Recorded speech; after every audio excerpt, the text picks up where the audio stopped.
Hello students, welcome to science session. Dear students, in previous class we were discussing more and more about the motion. In that average, we learned about the average speed. Have we took the average speed? Have we considered the speed by taking the average of total speed divided by total time taken by that object to cover the distance, total distance, right? So in today's class we are going to discuss about the speed with the direction.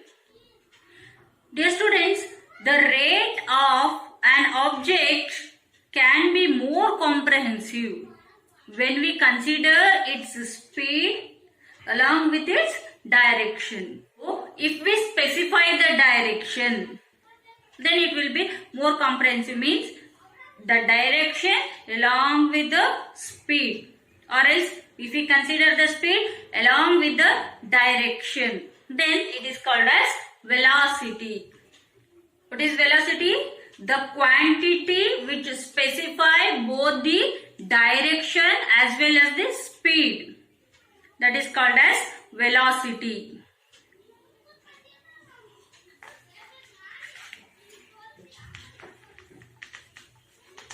Velocity means the quantity which specifies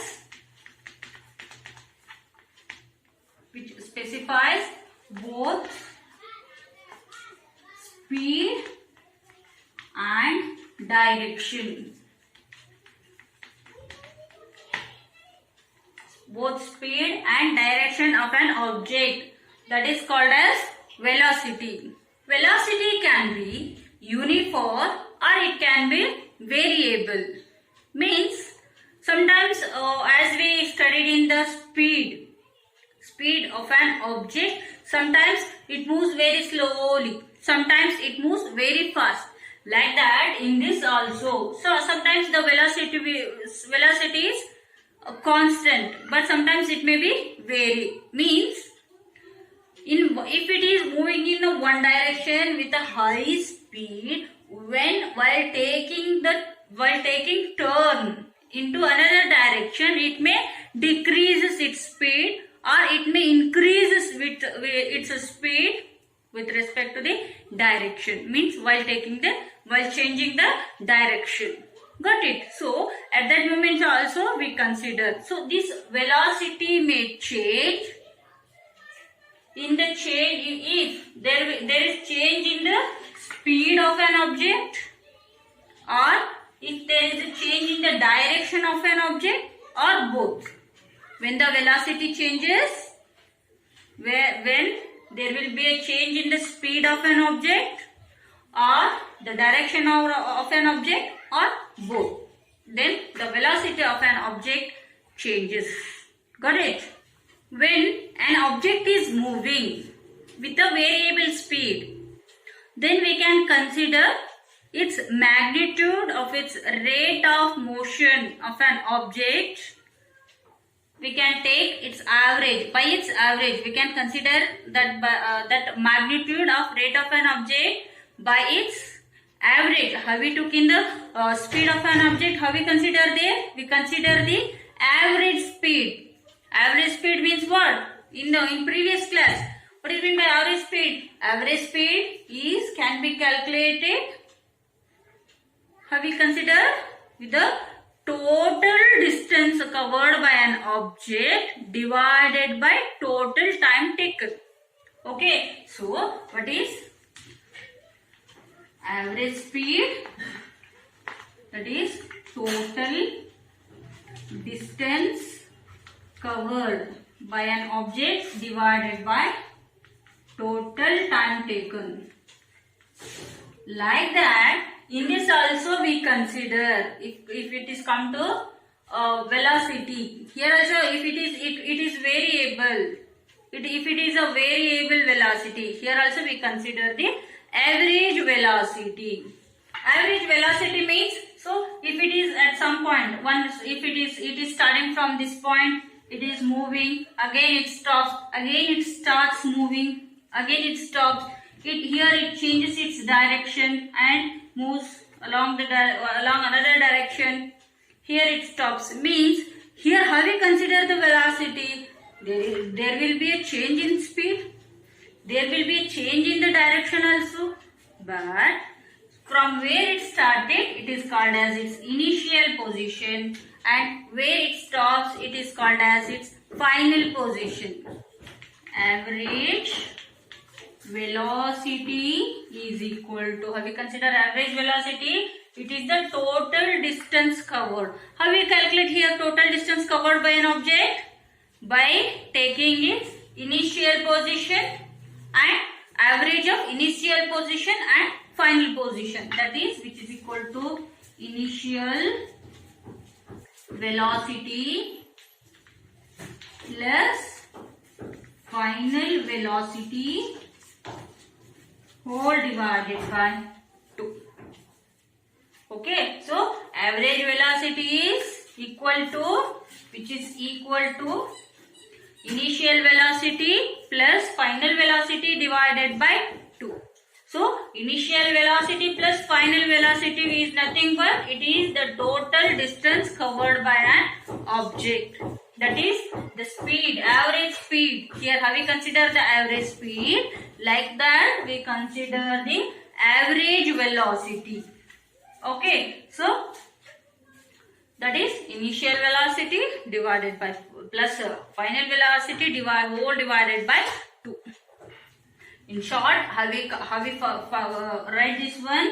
Velocity here AB, which is nothing but average velocity is equal to U plus V divided by 2. This is the formula to find out the velocity or average velocity. That is, here U indicates the initial velocity, V indicates the final velocity. Got it? Based on this formula, in the next we are going to solve some problems. You just keep this formula in your mind. Okay. So, what is the SI unit of velocity? Speed is nothing but velocity. Here, both speed and velocity have the same units, that is meter per second.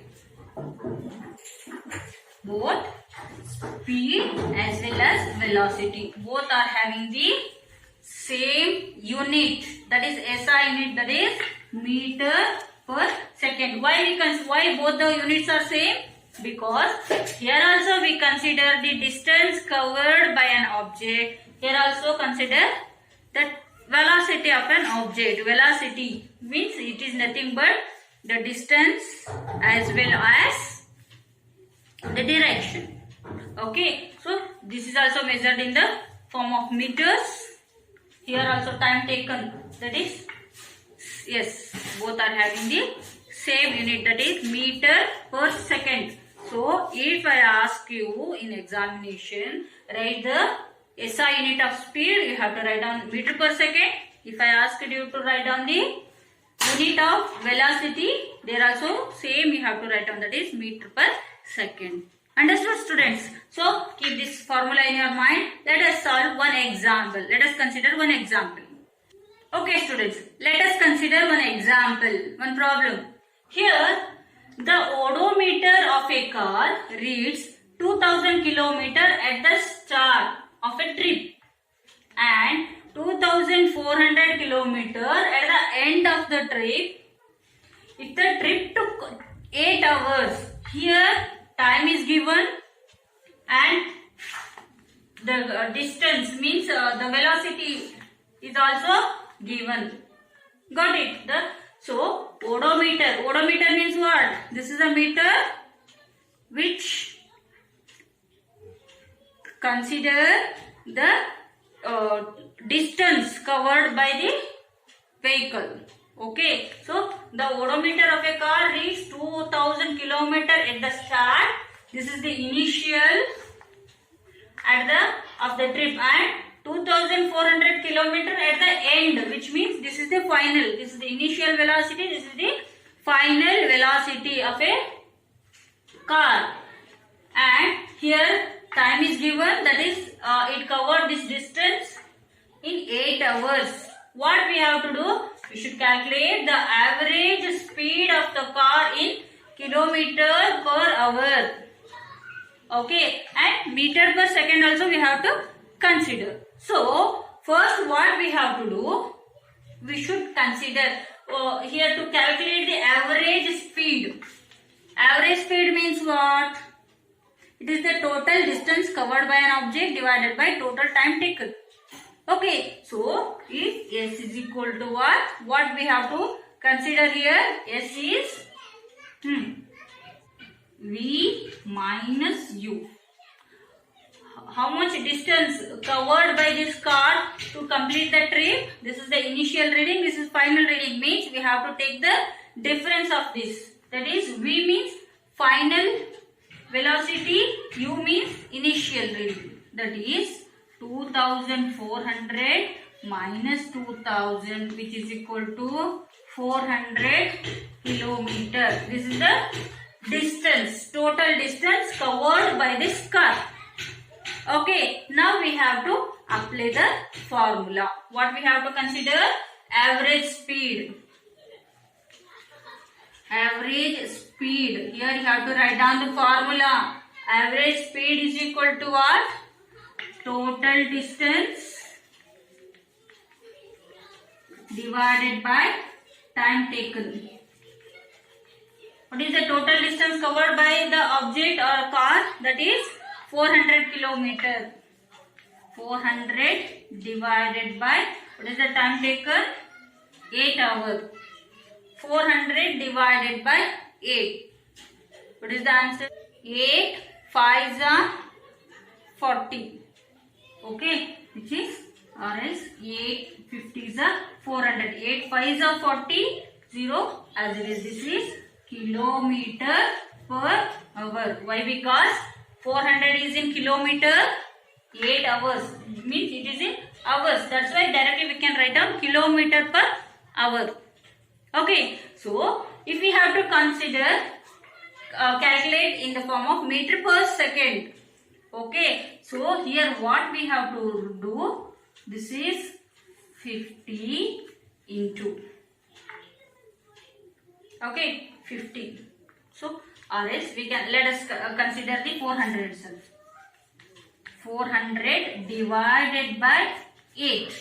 So this is in kilometer. If you want to convert into 1000 meter, kilometer to meter means 1 kilometer means how much meter?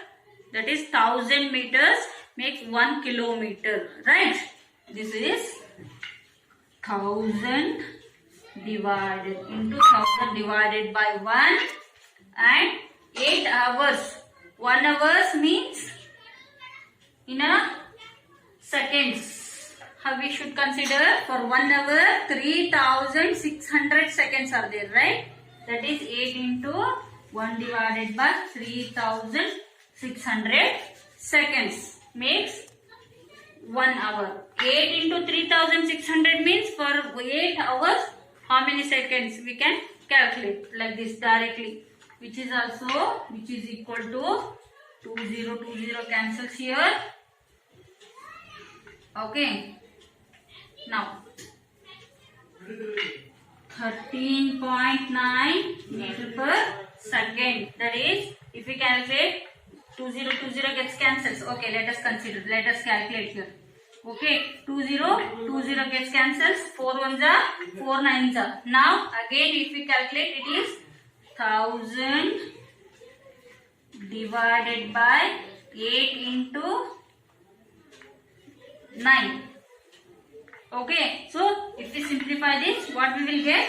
This is 13.9 meter per second. Understood, students? Like this we have to solve. First we have to understand what is given, what we have to calculate, which formula we have to apply. That you should keep in your mind. Understood? Thank you. In the next class, let us study more and more about this speed. Okay. Thank you. Have a good day.